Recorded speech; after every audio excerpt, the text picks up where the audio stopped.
Gavin or Google, Google or Gavin, which one said it? Let's find out. Hey, I'm feeling lucky.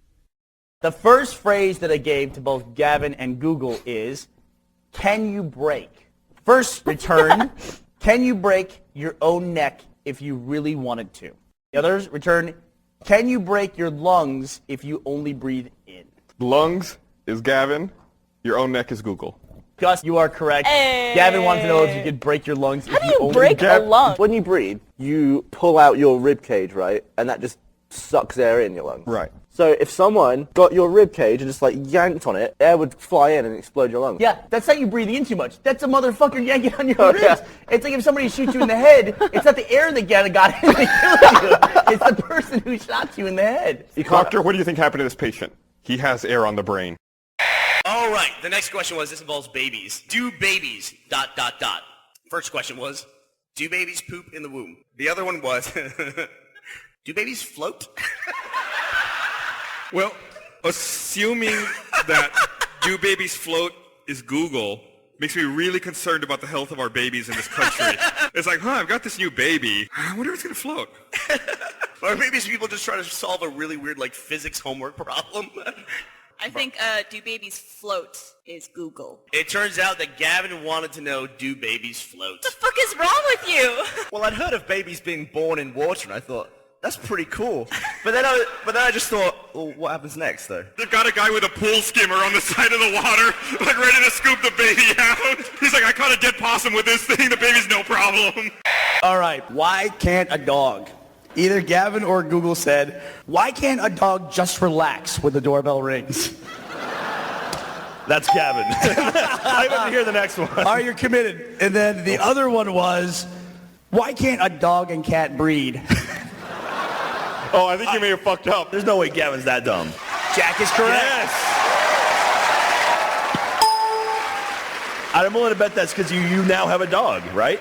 Yeah. And you're probably sick of that dog. It's what they're used to. Like my dogs, I've never had a doorbell. I have a doorbell now in my new place, so I decided to do an experiment. I walked outside, I rang the doorbell, nothing. Really? It'd be interesting to take a doorbell speaker and put it in like a park and see which dogs go mental. All the dogs that just sat there are like, I don't know what that was. I've never heard that in my I life. imagine you buying like an ice cream truck, rolling up to the dog park and you're just like, ding dong. And all the dogs are like, fuck these balls. What was that? They'd be like, where the fuck is the door? I remember talking to a guy on set once. He was a stunt driver, and he's crashed a lot of cars. And one of the first crashes he did, the airbags went off, and apparently, like, you get a lot of heat from airbags. It burnt his hands. He was like, oh, it burnt all my arms. And then he looked down, he's like, did I piss myself? And it turned out that the headlight fluid container made it into the car onto his lap. The headlight fluid container, really? That's amazing. I can't believe it went all the way from the headlight fluid container went from all the way under the hood into his lap. Headlight fluid? What are you talking about? There's no such thing. Do you really think there's headlight fluid? Oh, the lights are dim. Better put some more fluid in there. You gotta top off the headlights? I mean, the wiper juice. What was that stuff The called? wiper juice. This is the dumbest moment in the history of our company. But you know what I mean, right? Yeah. It's metric headlight fluid? Is that what you mean? It's a good job I'm going home. I'm going to get a flight today. I had that once, and I'd never had a migraine. I thought I was having a brain hemorrhage and was about to die because I was just typing. In the middle of a sentence, I forgot how to read and write. And I was just like... And I was trying to read what I'd just written. I couldn't focus. I was just seeing letters, and they weren't... You had a stroke. But I was just like... I could see all the letters, but I just couldn't make them into the sounds of words. And then I couldn't remember the name of the slow-mo guys. Couldn't remember it. And I was trying to read it. I was like, I don't know how to say this. And then I tried to test myself spelling something. So for some reason, I thought of the word chum. So I tried to type the word chum, and I ended up just passing out.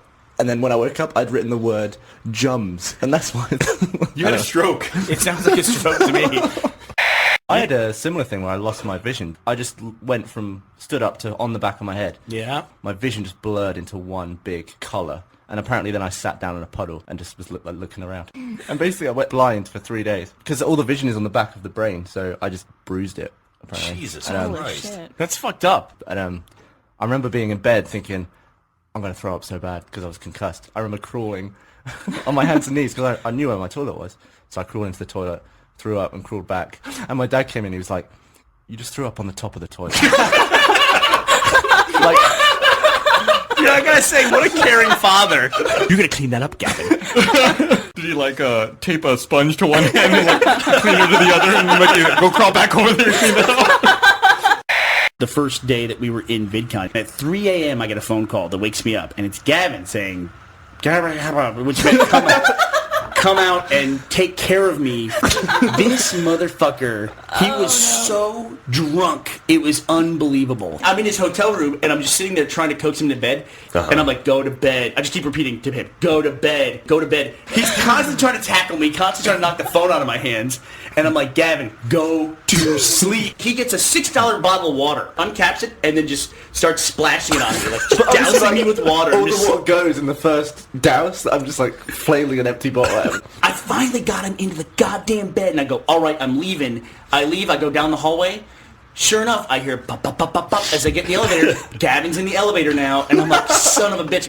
We got down to the lobby, and I was like, you know, I'm just done. So what I did was, he went to follow me out of the elevator in the lobby. I put my hand in the middle of his chest, held him in the elevator. I hit all the buttons. Then he tried to get out, and then I kicked him in the stomach and knocked him back down into the elevator.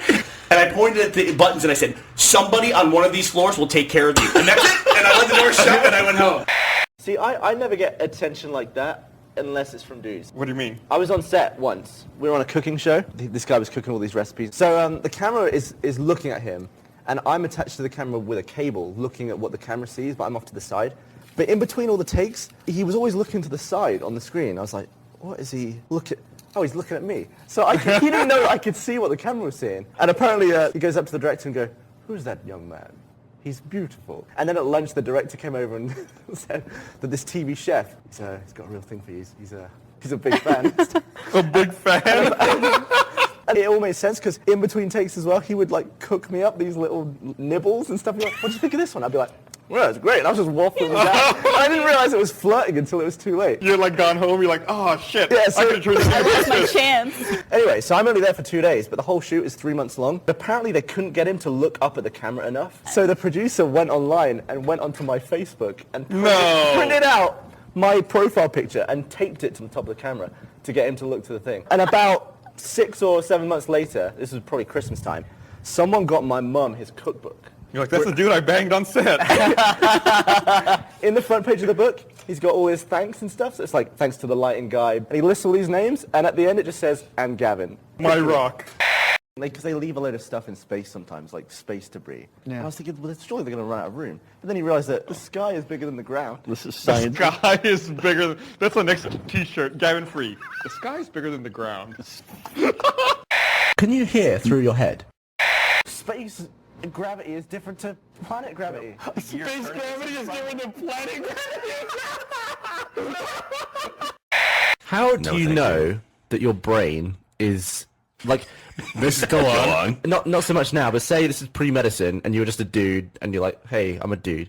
How would you discover that your brain was like where it is? How would you know? I was expecting. Okay, you have no medical training whatsoever, no knowledge of anatomy. There's no medicine yet. There's no medicine. Like people are just dudes hanging out. How the fuck do you know what a brain is? Yeah, but how do you know what? Like, surely someone must have like the leg come off, and then they're like, oh, I'm alive still. But someone's head comes off, and it's like, oh, they died. You know what I mean? It all depends. Sometimes they hide it in the dish cabinet. I've been sick for years. I always find that it's mental, because sometimes if you feel like you're getting sick, and then you give in and you become sick. But the last few times I've had that feeling, I've just been like, I'm not doing it, and I'll skip it. You would make the world's shittiest doctor. Because that'd be your advice, like, oh, you're getting sick? Yeah, just don't do that. I imagine someone coming to you, and they say, Dr. Free, I have cancer. And you go, oh, I got that. Stop. Just give it up.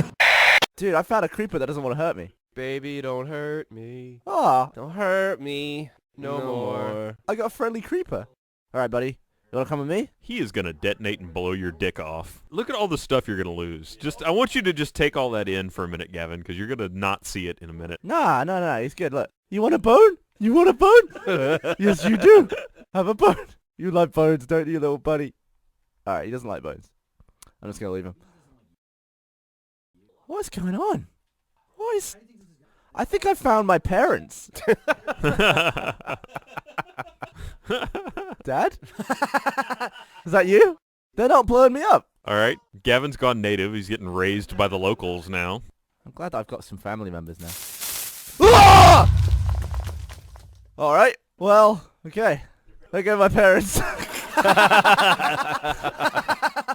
They suddenly decided they didn't want me anymore. Dude, that was tragic. You finally found them after so long. I have a question about starving to death. Go on. Say I went without food, I was through the desert, crawling along. Eventually I starved to death.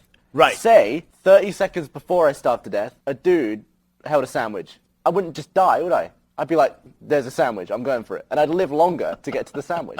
When people go a really long time without eating, their stomach shrinks up. And then whenever they eat, their stomach can't handle food. You can have a nibble. I'm going to stave off death with a nibble. I think you could have hope and survive. You can survive on hope. I think when forever. Okay, so let me give you a hypothetical situation. 30 seconds before death, the guy shows you the sandwich, and you're like, yes. And he's like, just kidding, and throws it away. How much longer do you live? Do you have another 30 seconds? What if he pulls out another sandwich? He's like, oh, just kidding, here you go. And then throws that away. Like, could you live forever like that? Like, would your life go on indefinitely as long as he has sandwiches to show you? Well, no, it would be like a thing, like you would learn that he was screwing with you, and then you'd give up. Well, what if he brought out ice cream then? You're like, oh shit, that's something new. Well, he threw the sandwich, but maybe he won't throw the ice cream. Right. People are suggesting, Gavin, that if you're starving to death, just don't do it. Yeah, just tell yourself not to, right? Just don't starve. I once got hit in the balls with a frozen egg. Jesus. Why would they go through the trouble of freezing an egg? Because it fucking hurts. Why not just pick up a rock? I mean, I guess if you throw a rock at someone, you can be arrested. But if it's an egg, it's like, well, it was only an egg. You can get away with it because it thaws out. There's a regular egg. Well, we came across a crime scene. There's a knocked out guy with swollen balls, and there's a baby chicken walking around. What happened? Looks like a chicken attacked him and laid an egg on him.